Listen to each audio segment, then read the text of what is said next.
Il signor Maurizio, ormai è antagonista, come Al Pacino e Robert De Niro, Ercanaro e ormai il signor Maurizio sul web incalza Ercanaro.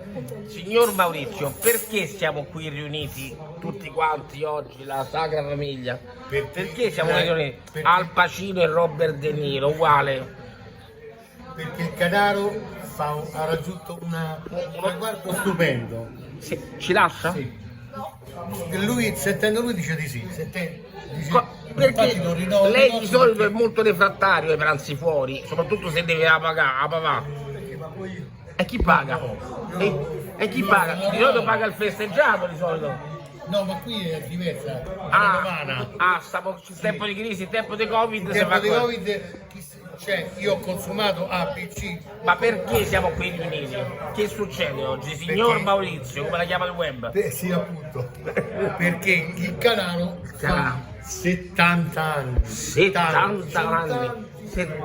anni di carne, 70 anni.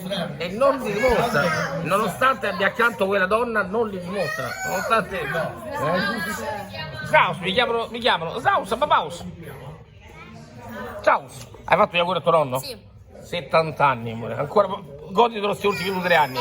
Questi ultimi anni che restano. Canaro, brevemente, conciso. Ha detto 5. Come va questi 70 anni? Un bignami dei 70 anni. Vabbè, i mortacci. Ecco qua, alla fine.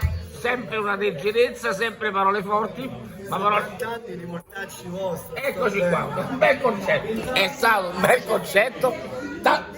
Alziamo i calici, tanti auguri al Canaro. Auguri per Canaro. E auguri per Canaro e altri 4 di questi anni. Ciao!